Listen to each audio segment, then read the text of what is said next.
They unanimously upheld gays' quote right to marry when the Iowa statute, this is a quote from the court's summary of their decision, the Iowa statute limiting civil marriage to a union between man and woman violates the Equal Protection Clause of the Iowa Constitution.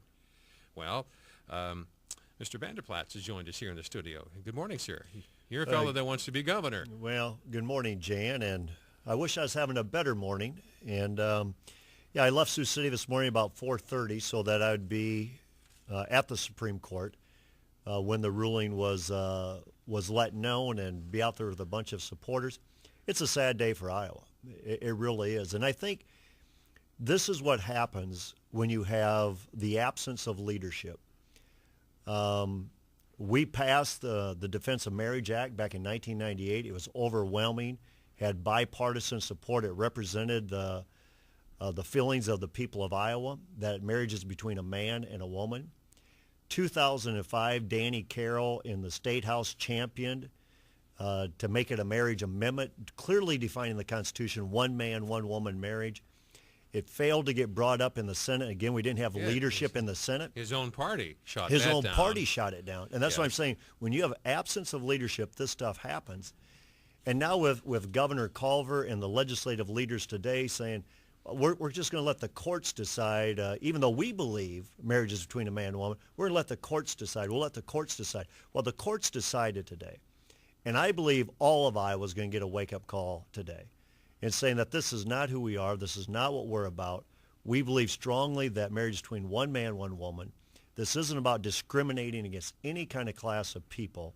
This is about upholding an institution that we call marriage. Well, what's to be done?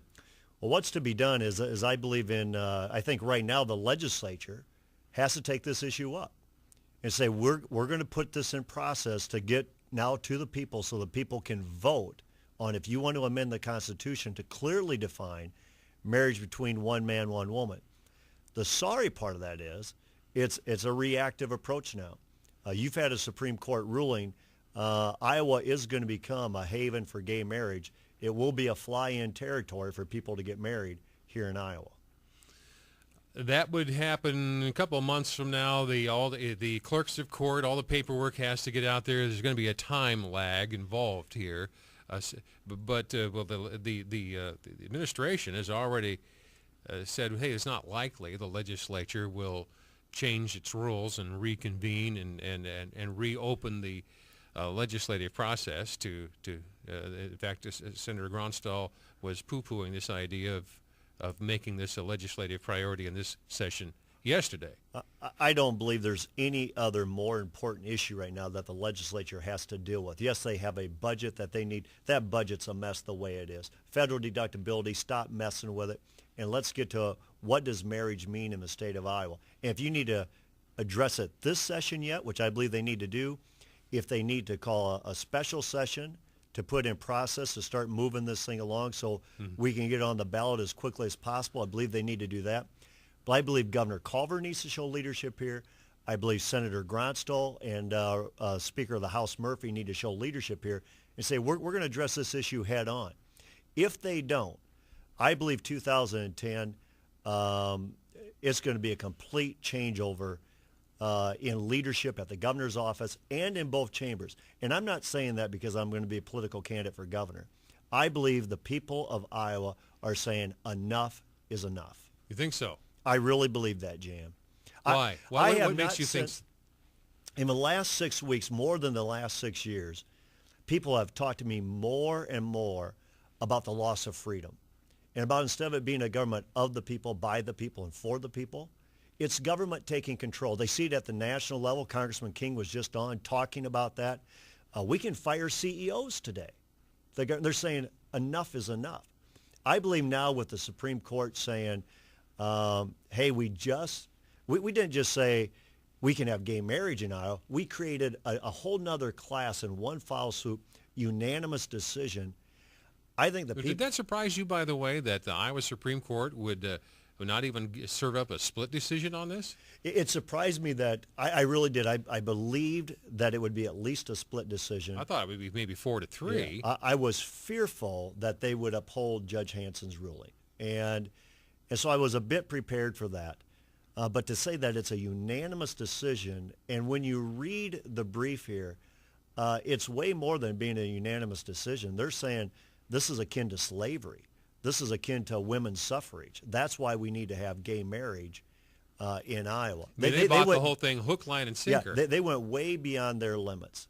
So I believe the people of Iowa, when it comes to 2010 election time, there's a lot of people who are getting involved today that have been on the sidelines for a long time. I think you're going to see a bit of a revolt in 2010. Well, especially when you add to it the spectacle what happened at the State House the other night when the people showed up at a public hearing to listen to the debate and a hearing on the federal deductibility issue, only to be shooed away by state troopers.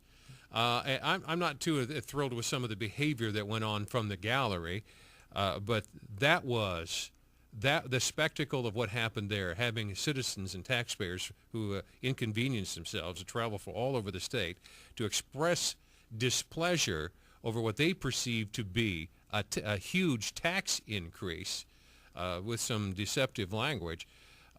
I thought that was kind of a black mark in the legislative history. It was a huge black mark, and I was not in the gallery. I was on my way to Cedar Rapids at that time. I held a press conference earlier the day on the federal deductibility issue. But of everybody I visited with that was in the gallery, they said there was no unruly behavior. There was nobody being threatened, so to speak. There was some cheers and there were some jeers regarding some of the speeches being made. Which violates the protocol of the House, but this was a public hearing. No, this wasn't a normal session of the legislature. And part of a public hearing, Jan, and I understand that we need to come in with the right decorum, but part of a public hearing is to hear the public and to hear what's on their mind. And what they do, and they escort out with troopers. But I thought what was worse was yesterday when Governor Culver in the paper in an interview with the Des Moines Register said Iowans need to understand those people, first of all, he called us, those people are on the fringe.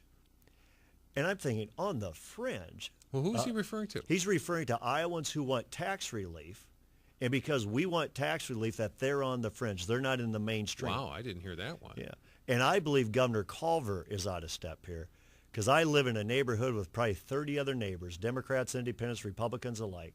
Every one of them want to have tax relief. They're not on the fringe. They're part of the mainstream. I think what we're seeing today is fringe-type leadership, or no leadership at all. But when a leadership class, Bob Vander Plaats, says, we want the courts to decide, in essence, we want the courts to do our job for us. That's not leadership. That is basically, that's cowardice. And if they won't say, here's what I believe, here's what we intend to pursue, they wanted, I'm thoroughly convinced, and you can disagree with this if you like, I'm thoroughly convinced this is exactly the decision that the Democratic leadership and the governor was hoping for. Exactly. And if you go back a little bit historically, Jan, in 2006, when Governor, or then Secretary of State Culver was running for governor, he made the comment that he believes marriage to be between one man and one woman. However, he said, I believe the state of Iowa will warm up to the idea of gay marriage. I mean, if you give enough time, the frog just hasn't boiled long enough in the hot water yet. Pretty soon they'll warm up to the idea of gay marriage. Then when he refused to take leadership in saying, I believe so much that marriage between one man and one woman, I'm going to use my bully pulpit. I'm going to convince the legislature to put it up to a vote for the people. Yeah, right. He said, I want the courts to decide.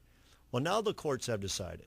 So now what are you going to do? Well, the governor has, one of his first acts as he took over that position was to grant affirmative action in his administration at state government for gays, lesbians, transgendered, fill in the blank. Yep. In the name of diversity, he wanted to expand the class, and he created it as a priority within his own administration, an affirmative action plan for that. An affirmative action plan is right. And when you look at the transgender identity that he's pushed, the anti-bullying that he pushed, I used to be a high school principal. We don't want bullying in any school, but all that was about promoting a lifestyle, promoting an agenda, which culminated in the decision that was made today of saying gay marriage will be allowed in the state of Iowa.